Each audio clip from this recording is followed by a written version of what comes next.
এবারে মাঠে নামছি তৈরি হয়ে, মাঠে নেমে লড়ব। পুলিশকে বলবো নিরপেক্ষ হতে। আমি আপোষের রাজনীতি করি না। দুর্গাপুরের সভামঞ্চ থেকে আজ বললেন মিঠুন চক্রবর্তী। ঠিক কি বলেছেন শোনাবো আপনাদের। আমাদের এবারের লড়াই কিন্তু শেষ লড়াই, এইটা ভেবে মাঠে নামতে হবে।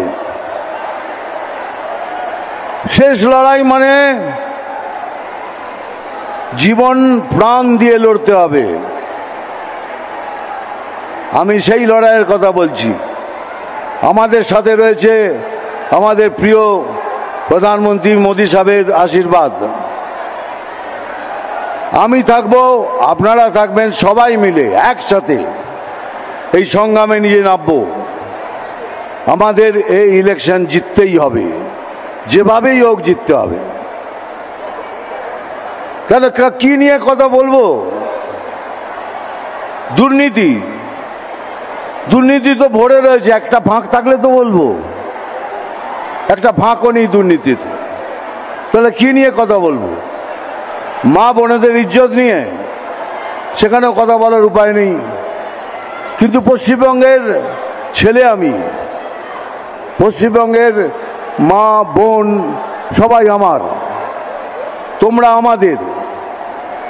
প্রতিজ্ঞা করেছি আমি রাজনীতি করি না, আমি মানুষ নীতি করি। আর সেই জন্যই বারবার দৌড়ে আসি পশ্চিমবাংলায় কিছু করার জন্য। এবারে মাঠে নামছি পুরো তৈরি হয়ে। 23-24 তারিখ থেকে, হ্যাঁ ঠিক কথা বলছি, সত্যি কথা, 23-24 তারিখ থেকে পুরো মাঠে নামবো।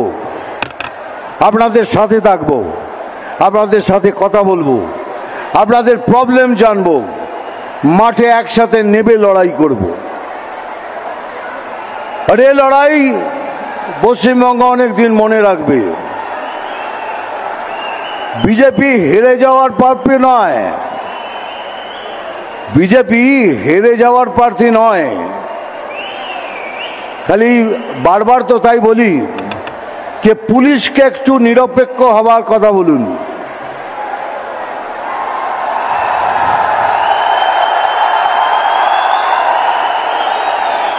হ্যাঁ, এটাই বলছি, পুলিশকে বলুন একটু নিরপেক্ষ হয়ে যান, তারপরে দেখুন বিজেপি কি করতে পারে।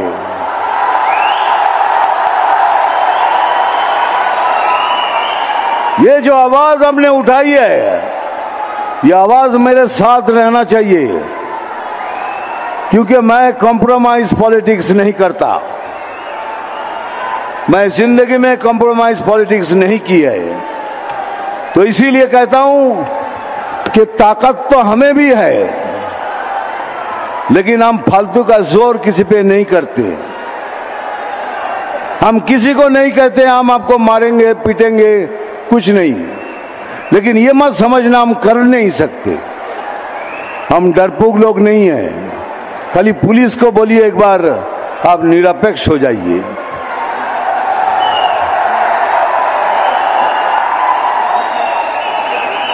खैर, बात लड़ाई की आई तो लड़ाई से बात करता हूं। अभी हमारे सबसे प्रिय